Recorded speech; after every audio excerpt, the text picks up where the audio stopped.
Deus trouxe ao meu coração de compartilhar com você uma palavra. Eu vou ler ela em 2 livros da Bíblia. O primeiro está no livro de Êxodo. Êxodo fica fácil para você achar aí na sua Bíblia, é o 2º livro, capítulo 27, versículo 20. 27 e 20 de Êxodo. Se você achar o Exodo, é esse mesmo. Êxodo 27 e 20. Esses primeiros 2 versículos, eles são informativos para a mensagem que nós vamos pregar. Então, segura essa informação.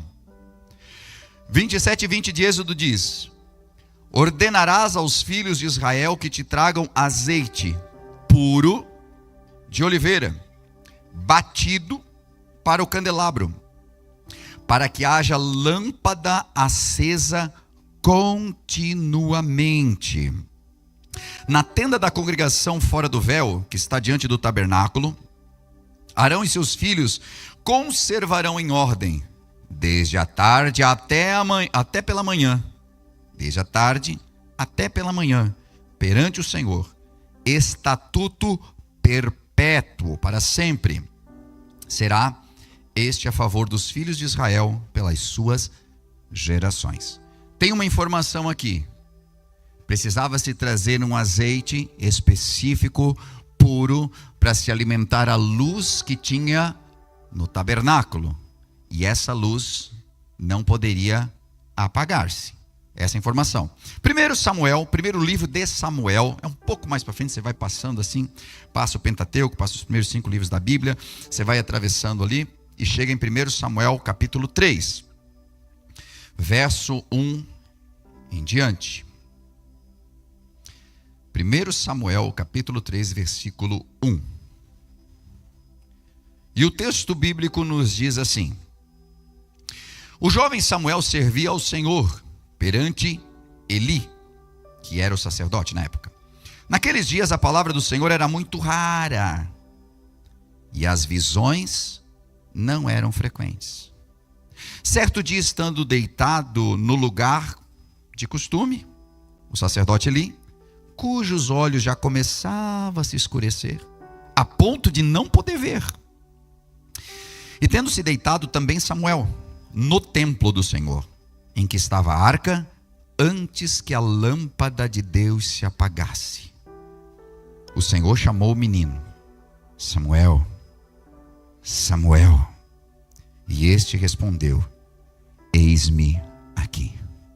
Só até aqui o texto da palavra de Deus, e nós vamos mergulhar nele para entender que conexão tem os 2 textos.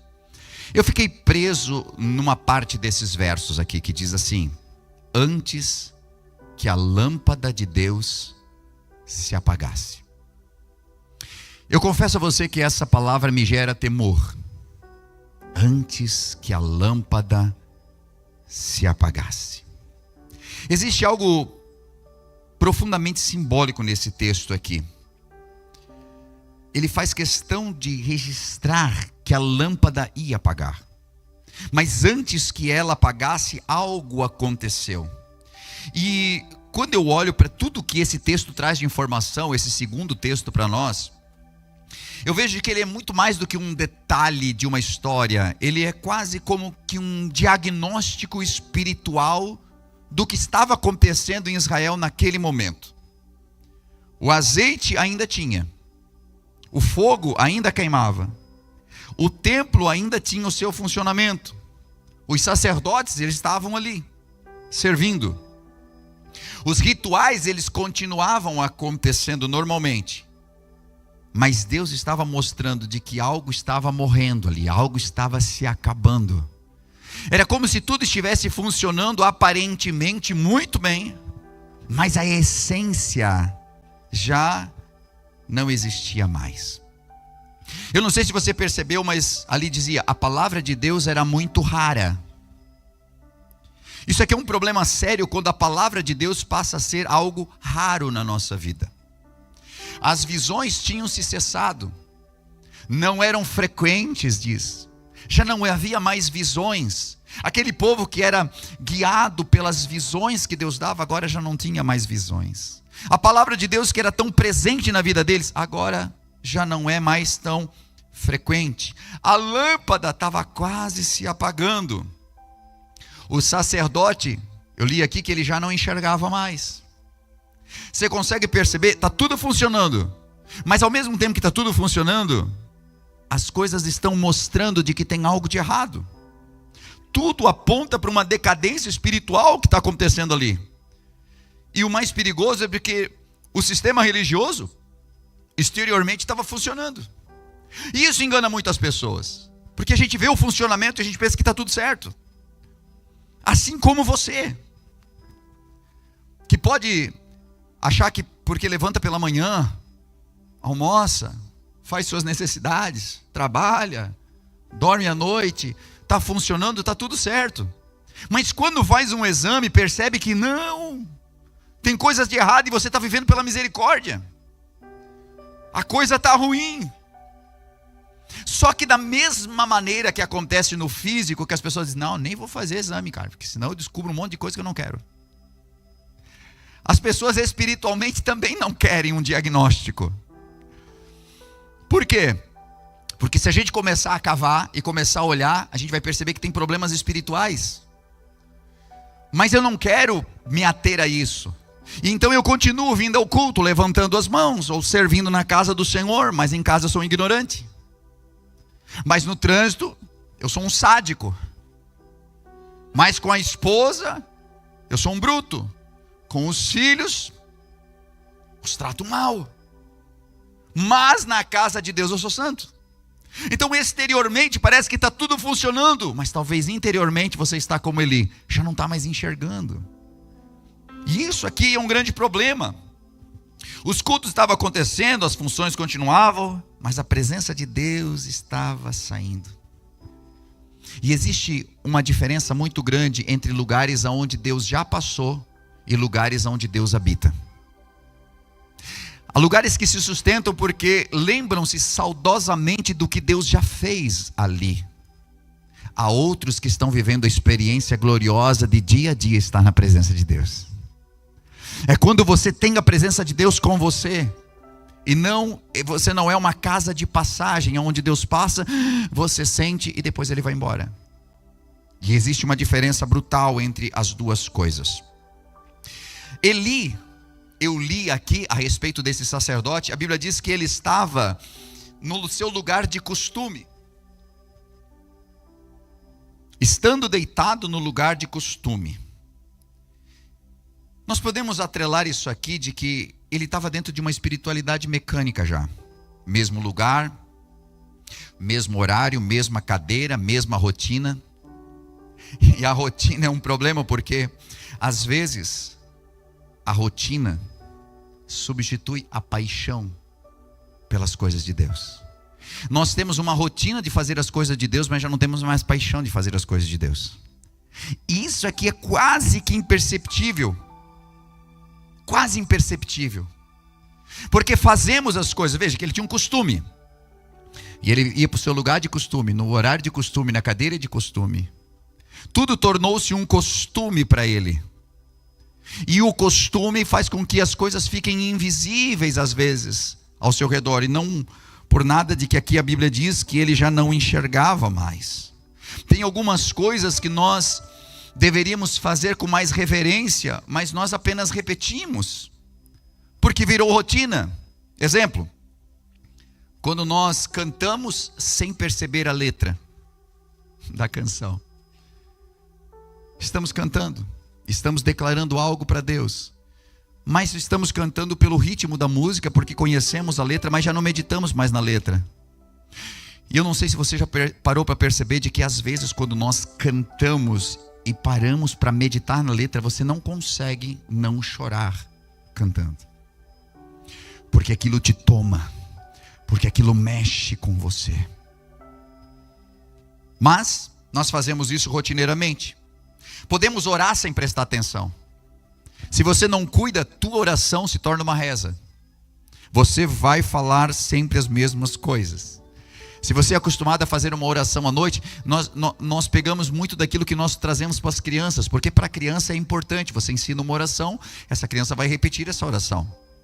E está tudo certo, você está ensinando ela a orar. Mas facilmente nós caímos na mesma coisa e as nossas orações se tornam repetidas. Nossa oração ao meio-dia se torna repetido.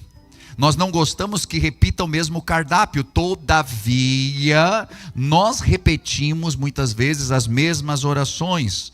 Cultuamos sem a presença de Deus, escutamos sem absorver, e facilmente o pastor está falando, está ministrando, mas nós não estamos captando o que ele está falando. E tudo isso está atrelado à rotina, a rotina de vir à igreja, a rotina de quarta-feira eu precisar estar aqui.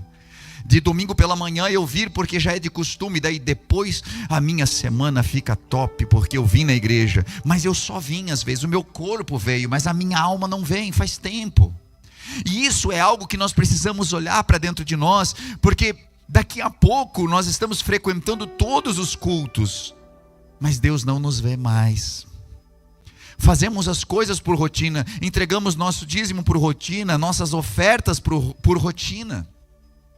Servimos por rotina. E eu posso pregar por rotina. Porque eu tenho que ir lá, eu vou pregar. Mas já não está mais ardendo, sabe? Não está mais queimando no coração. Cantar por rotina. Servir por rotina. Estar ali na brigada por rotina. Ou no estacionamento. Porque é minha função, eu venho aqui, eu faço, eu executo. E executo muito bem. Mas já não tem mais alma. Mas já não está mais enxergando. As pessoas passam, paz, paz, pode colocar ali, paz, seja bem-vindo a The Way Church, seja bem-vindo, e se tornou mecânico. E eu estou falando isso porque facilmente isso acontece.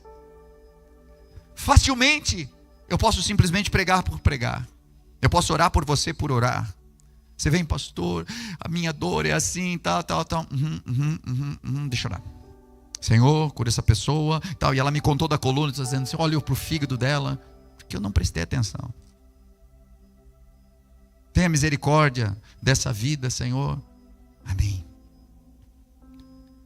Como é que nós estamos? Permitimos que a rotina substituísse a paixão que um dia nós tínhamos. E paixão é quando você olha para cada detalhe, e todos os dias é como se fosse um novo dia. E fosse a sua primeira vez. Um novo dia renova você. E cada culto é um culto, e cada momento é um momento. E isso é muito parecido como quando nós namoramos e quando casamos. Se não temos cuidado no casamento de alimentar, a rotina substitui a paixão. Mas aqui no namoro não.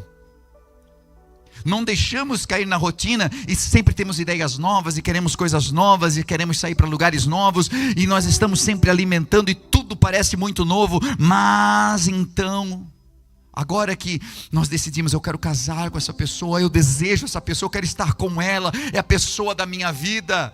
Agora a gente deveria viver essa paixão, mas o que a gente vive? Uma rotina.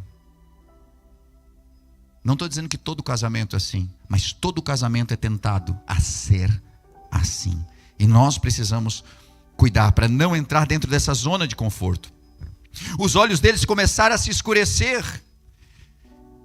E aqui a gente percebe que Eli, quando você vai dando uma lida, e eu sei que você vai ler em casa, você sempre faz isso, né? Pega o texto e seca em casa, lê, estuda, puxa na internet, coisas a mais e tal. Glória a Deus, continue fazendo isso. Você vai perceber que os filhos dele eram corruptos. Tinha uma decadência espiritual ali. Já Deus não falava mais. Era raro. Mas por que era raro? Porque este homem estava com problemas. Ele era o sacerdote. E ele estava desviado, afastado de Deus. Ele se acostumou. E quando nós nos acostumamos, nós perdemos a sensibilidade. Se você se acostuma com o teu pastor, você perde a sensibilidade. Sabe o que acontece? É muito frequente. E eu quero que você tenha maturidade de me entender. Você vem a primeira vez na igreja. E você escuta o pastor Edinho ministrar, você vê toda a estrutura, você me escuta pregar, e você diz, uau, essa igreja, cara, que legal, quero ficar aqui. Aí você fica, e os anos vão passando. Daqui a pouco você se acostuma com a gente. Aí é o Edinho, aí é o Jota. E às vezes isso perpassa até a questão culto. É no dia a dia. E aí, Jota, beleza? E tal? No começo era, pastor. Eu não estou dizendo que eu quero que você tenha essa reverência. Eu não estou dizendo isso. Eu só estou dizendo que isso é uma coisa comum de acontecer. Às vezes eu vou visitar alguém, a pessoa, meu Deus, eu te via lá pregando, quando é que eu ia imaginar que você vinha na minha casa? Eu disse, caramba, eu sou um homem normal. Só sou eu. E a pessoa fica, meu, que bom que você está na minha casa. Mas a rotina e o tempo vai passando e as pessoas... Aí o que acontece aqui com Eli? Eli vem, ele é o sacerdote, mas daqui a pouco as pessoas com ele com as pessoas, começa a trazer tudo numa determinada normalidade. Daqui a pouco os filhos começam a fazer umas coisas, ele olha, mas quer saber? Ai, deixa passar, eu não quero ficar brigando. Ai, eu não quero ficar, e eu não vou falar nada. E deixa. E aí vai se agravando, e vai se agravando. A Bíblia diz que as pessoas traziam suas ofertas, e eles iam com um garfo lá, e as ofertas eram lançadas às vezes como alimentos. E eles lá e tiravam as melhores partes para eles. Os caras roubavam até de Deus, mano. E Eli já não ligava mais. Ele foi normalizando isso. Existe algo, um termo da psicanálise que diz normalização progressiva. E o que é essa normalização progressiva? É quando você vai se habituando a algo. Habituando-se. E aquilo já não te choca mais. Quer ver só? Em alguns lugares violentos, a pessoa vai morar nesse lugar. E aí, de vez em quando ela passa na rua e tinha um corpo estendido no chão. Horrorizada. Meu Deus, uma pessoa morreu. Aí durante o mês, acontece mais algumas vezes e ela sempre está muito chocada com aquilo. 3 anos depois, 2 anos depois, como aquilo é muito frequente, ela já desvia do corpo e diz, morreu mais um. Não pega mais. Por quê? Porque existe aqui uma acomodação progressiva. A pessoa absorveu aquilo como normal. Facilmente isso acontece na nossa vida. Alguns comportamentos que nós, isso aqui não é bom, daqui a pouco tornou-se normal. Por isso que tem muito casamento que é tóxico. Porque alguém, um cônjuge, começou a ter certas ações e a pessoa ficou muito mal no começo, mas repetiu, daqui a pouco, é assim. E a pessoa assume aquilo como normalidade. Na vida espiritual acontece a mesma coisa, na igreja acontece a mesma coisa. Porque você suporta um determinado comportamento pecaminoso e permite, e ele vai se fortalecendo. E às vezes eu entendo porque assim como Deus faz, às vezes nós fazemos também. Deus é longânimo e não quer dizer que você peca e ele diz assim, tá tudo certo. Ele é assim, arrependa-se, perceba que você errou. Ele não chega te quebrando, ele te dá tempo e a gente vai. E daqui a pouco nós vamos normalizando isso e achando que está tudo certo. E aí eu percebo uma frase que a Bíblia diz aqui, antes que a lâmpada apagasse.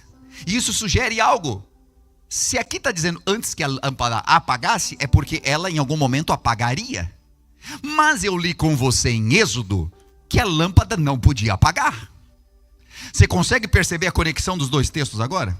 O primeiro, Deus dá uma ordem: não se apague a lâmpada, traga um azeite puro e a lâmpada arderá continuamente. Aqui já diz, antes que apagasse, estava acontecendo tal coisa.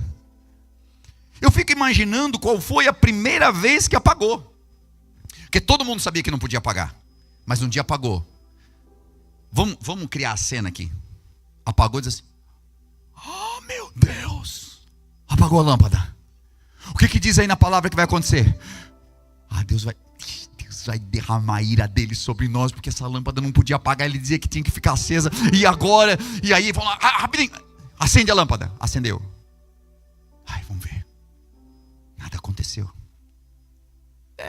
Quem sabe também não seja assim, uma coisa tão ruim, né? Apagar a lâmpada de vez em quando. Segunda vez que apagou, rapidinho, antes que Deus vê. Gostou dessa, né? Antes que Deus vê. Terceira, quarta, daqui a pouco. Quer saber de uma coisa? Isso consome um azeite, gente. Vamos deixar até de noite. Aí depois apaga. De manhã nós ligamos ela de novo. E assim vai. Mas o que dizia aqui? Da tarde até amanhã. Ou seja, era para fazer um ciclo. Mas exatamente dentro desse período da noite, a lâmpada apagava. E estava tudo certo para eles. E eles começaram a perceber de que não havia, aparentemente, um problema. Sabe Adão e Eva, quando Eva come do fruto? Mas dizia que ia morrer. Morreu coisa nenhuma. Deus dizendo que a gente ia morrer. Ela vem com o fruto para Adão. Ó, nego, para tu comer. Tu não chama teu marido assim? Ó, nego, que eu trouxe. Aí ele disse, mas isso aí, guria, tá doida? Isso aí, se a gente comer, a gente morre. Morre nada. Não come, vomita esse negócio.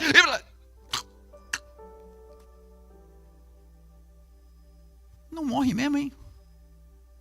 Comeu também. O que eles não sabiam é que já tinham morrido. Eles estavam esperando uma morte física, quando na verdade já tinham morrido espiritualmente. Algumas coisas que nós cometemos, algumas lâmpadas que se apagam dentro de nós e que nós permitimos. Mas todo mundo faz. Mas também.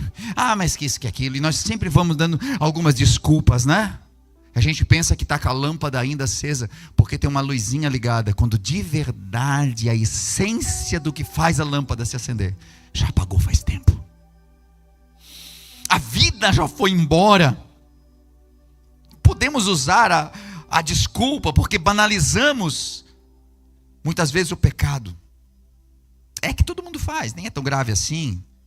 Olha, veja, nada aconteceu. Eu acho que também Deus entende, né? Depois eu resolvo isso. Tem algumas frases que nós usamos. O problema é que o juízo de Deus às vezes é silencioso. Não vem com uma destruição imediata. Mas quando a gente de fora olha o cenário, nós percebemos, lâmpada quase apagando, os olhos escurecidos, lugar de costume. Deus não falava mais com eles, nem por visão, nem por palavra. E eles achavam que estava tudo certo. Você já falou com alguém que acha que a vida está tudo certo, e você começa a dizer para ele, pelo amor de Deus, olha isso aqui, isso aqui. Eu não vejo que isso é errado. Eu não estou percebendo isso. Por que vocês acham que eu estou errado? Por que tu acha que eu estou errada? Não consegue perceber. Por quê? Porque já está no escuro. E um dos piores juízos é quando Deus para de nos interromper. Porque tem vezes que vem um juízo, vem alguma palavra, vem alguma coisa, e a gente para e acorda. Mas tem vezes que Deus já não fala mais, porque nós persistimos no problema. E aí é que mora o problema, porque nós não conseguimos entender que precisamos parar. Mas, de tudo isso, nós vimos que Eli aqui estava com os olhos fechados, mas tinha um garoto aqui chamado Samuel. E Samuel é a representação de uma parte de nós que ainda escuta. Se aqui nós somos esse tabernáculo, e esse Eli já está com os olhinhos fechados, cansado, lugarzinho de costume, cadeirinha de costume, não gosto de sentar aqui. Samuel, ele representa alguém que ainda é sensível à voz de Deus. A Bíblia diz que os dois estavam no mesmo templo, trabalhavam no mesmo ofício, mas um ainda ouvia a voz de Deus e o outro já não ouvia mais. Quer dizer o quê? Que nós podemos estar dentro da mesma igreja, da mesma congregação, servindo no mesmo ministério, mas um ouve e o outro já não ouve mais. E eu espero em Deus que você ouça a voz do Senhor nessa noite falando com você, porque quando nós ouvimos a voz de Deus, a vida volta ao nosso coração. Aleluia! Eli e Samuel são dois sacerdotes que podem habitar dentro de nós. Eli representa aquela tradição sem vida, essa religiosidade que às vezes nós temos, de cumprir regras e então sentir que está tudo certo. Hábitos que já perderam o propósito, só fazemos por fazer. Essas estruturas antigas que já não conseguem mais ouvir a Deus. Simplesmente entendemos as coisas naturalmente, pelo natural, não espiritual. Mas Samuel representa sensibilidade, disposição. Ele estava disposto quando o Senhor chamou Samuel, Samuel, ele disse: eis-me aqui. E a Bíblia vai contar de que ele levanta e ele não entende que era a voz de Deus. Ele era muito jovem, ele vai até Eli, mas ele está disposto. Era de noite, ele foi até lá. Disposição, fome espiritual, capacidade de responder, porque Deus poderia chamar Samuel, Samuel. Não, essa hora da noite não. Alguém aqui já pediu para Deus te acordar de madrugada para orar? Se você não gosta de acordar, nem peça. Porque Ele te acorda.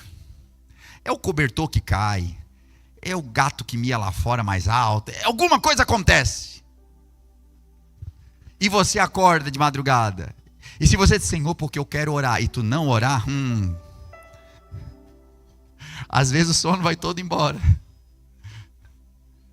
Nós fazíamos muito isso na juventude. Nós dizíamos: Senhor, 3 horas da manhã, nós queremos te buscar, nós queremos orar. Eu já contei isso aqui uma vez, mas vai servir de exemplo aqui hoje. Certa vez eu convidei um amigo para dormir na minha casa, um jovem da nossa mocidade, enfim, né, nosso grupo de jovens, do nosso resenha da época. Se a gente botasse um nome desse, era expulso da igreja.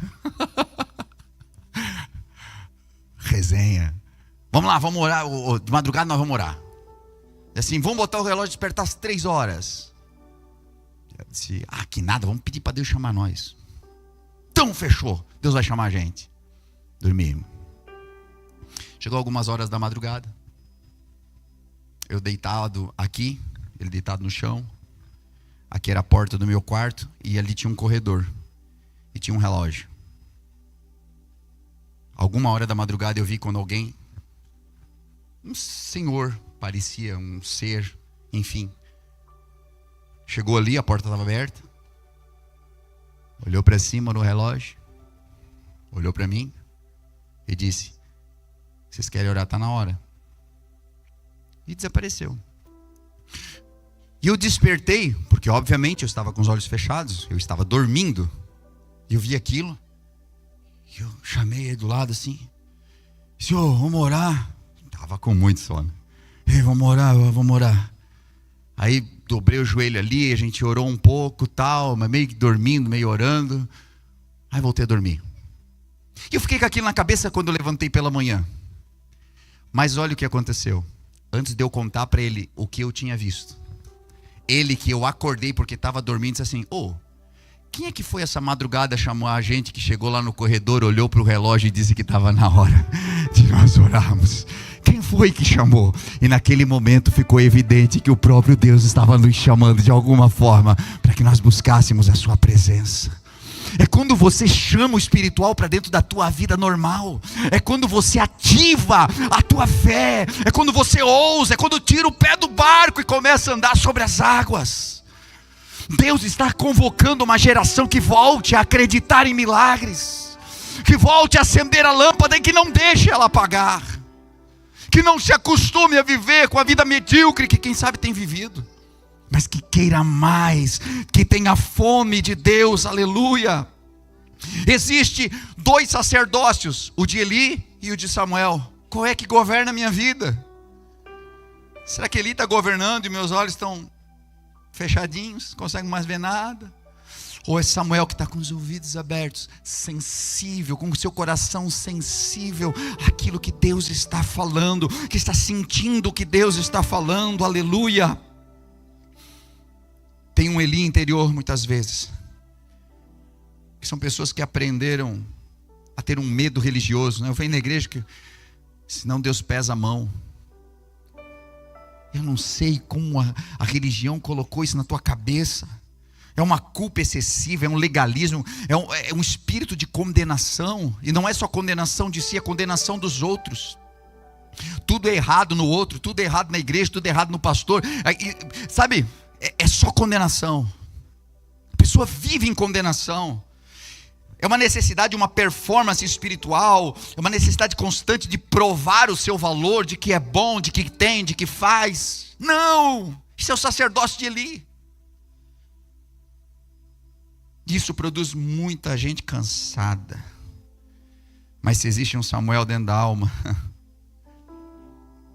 você ainda vai ouvir o Senhor chamando o teu nome. Como ele ouviu Samuel, Samuel, você vai ouvir, aleluia. A Bíblia diz que Eli então fala com eles assim: eu não te chamei, rapaz, volta a dormir. E esse é um dos grandes problemas, e eu quero passar rápido por esse ponto, mas dizer isso para você.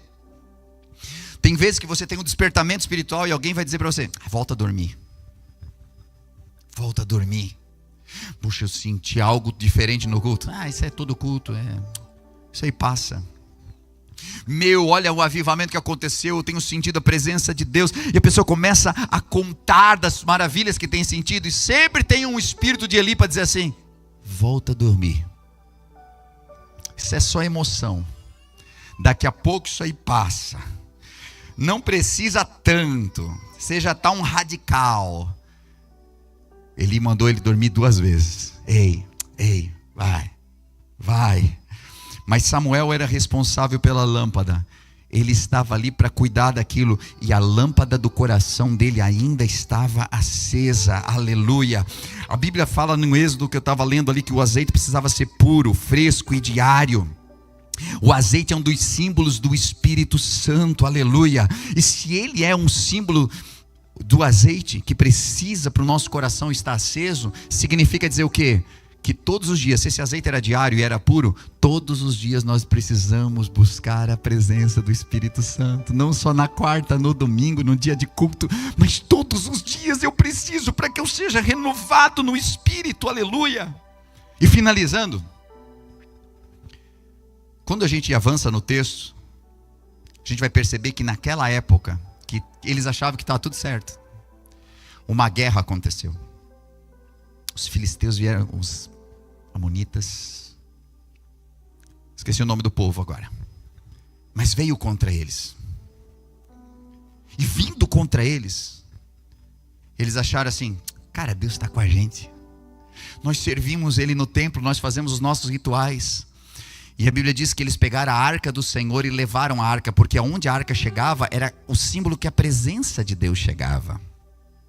E quando eles levaram a arca, eles fizeram tanto barulho de adoração, que a Bíblia diz que chegou a tremer o chão no arraial do exército inimigo.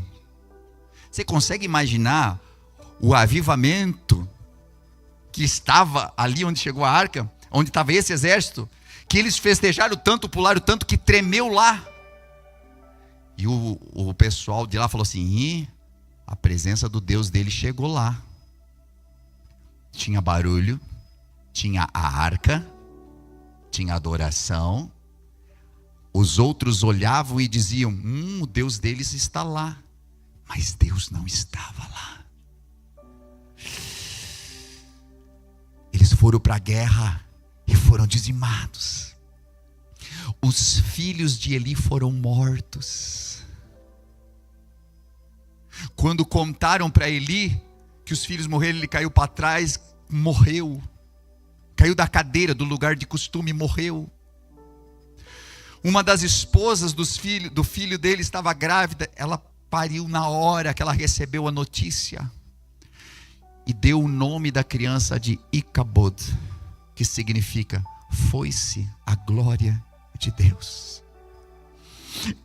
esse é o cenário que aconteceu quando eles achavam que estava tudo certo.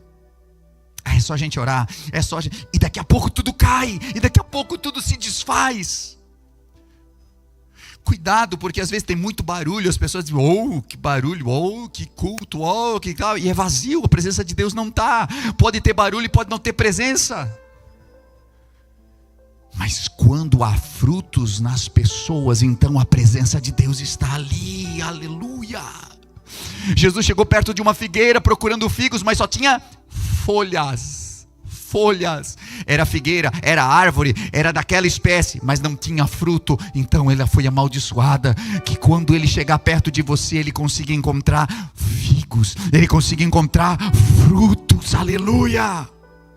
Não só folhas.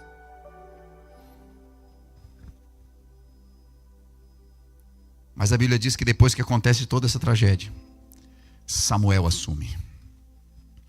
Acontece algumas tragédias para que seja um novo sacerdócio que está reinando no nosso coração. Alguns problemas acontecem para acontecer uma mudança de sacerdócio. Então vem Samuel, e Samuel assume. Agora a voz profética de Deus volta para aquela nação. Israel voltou a vencer aquela batalha. Houve alinhamento espiritual. O povo encontrou uma direção novamente. Por quê? Porque quando o Senhor chamou Samuel pela terceira vez em Samuel, ele disse, fala Senhor, porque o teu servo ouve. Nessa noite você tem a opção de dizer isso, Senhor, fala porque o teu servo ouve.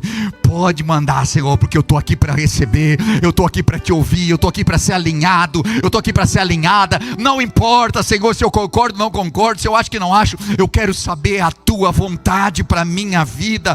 E então Deus fala para nos alinhar, Deus fala para nos corrigir a rota, Deus fala para nos despertar, e nós estamos no ano do despertar. Deus fala para impedir que a lâmpada se apague. A lâmpada da sua vida ainda está acesa, a lâmpada da sua vida ainda ilumina, nem que seja um pouquinho, mas Ele está trazendo azeite hoje para derramar sobre você, para que essa lâmpada volte a acender e a iluminar. Se coloca de pé comigo em nome de Jesus. Glória a Deus, aplauda o Senhor.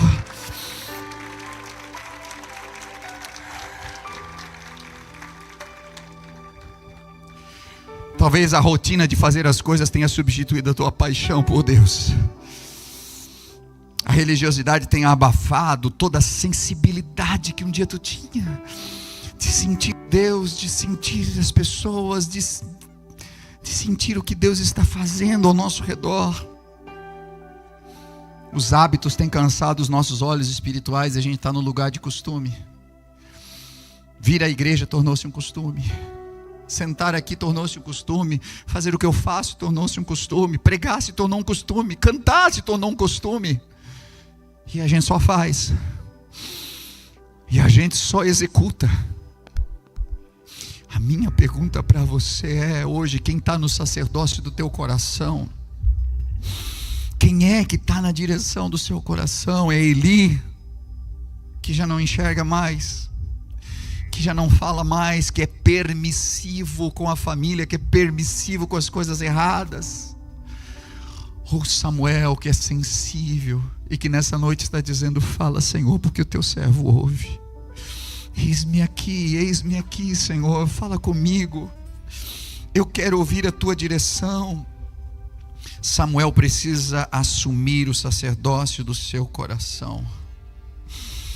Talvez hoje Deus esteja te chamando pelo teu nome. Já faz tempo que Ele está chamando você pelo seu nome.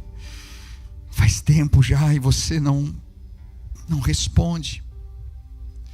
Talvez nessa noite, antes que a lâmpada se apague, antes que o culto termine, antes que eu faça a última oração, seja o momento seu de fazer uma entrega ao Senhor e dizer, Deus, eu não quero mais que Eli esteja no sacerdócio do meu coração, porque eu venho, mas eu não sinto mais a alegria que eu sentia, eu já não sinto mais o prazer que eu sentia, eu já não canto mais como eu cantava, eu preciso voltar a uma essência que eu tinha, mas eu não consigo, Senhor. Por quê? Porque Eli acostumou-se Você acostumou-se com as coisas do jeito que elas são, e então se perdeu no caminho, então se perdeu nas coisas que estava fazendo. Mas Deus está falando contigo hoje. Desde o momento que esse culto começou, Deus está chamando pelo teu nome. Deus está falando com você algo. Ele está chamando você para uma regeneração. Ainda que parece que a presença de Deus foi embora e você já esteja vivendo um Icabod, a glória de Deus se foi. Talvez você esteja neste período de perda. Foi-se a glória de Deus. Mas Samuel vem aí. Samuel vem aí. Quando Samuel assume, eles começam uma revolução naquele lugar. Quando Samuel assume, eles vencem a guerra. Quando Samuel assume, ele vai até um determinado ponto, ele erige uma pedra, ele levanta uma pedra, ele faz ali um monumento, e ele diz: isso aqui é Ebenezer, porque até aqui nos ajudou o Senhor. Ele começou uma nova etapa na nossa vida, e você vai vencendo um dia por vez, e você vai vencendo uma batalha por vez. Mas não pare de avançar. Comece a ouvir o que Deus está falando com você. Permita que hoje isso aconteça. Feche teus olhos onde você está, e nós queremos adorar a Deus. Deixa o Senhor ministrar, e você vai orando aí onde você está. Comece a orar, comece a falar com Deus, comece a declarar para o Senhor: Deus, eu quero Samuel. Eu quero Samuel no sacerdócio da minha vida.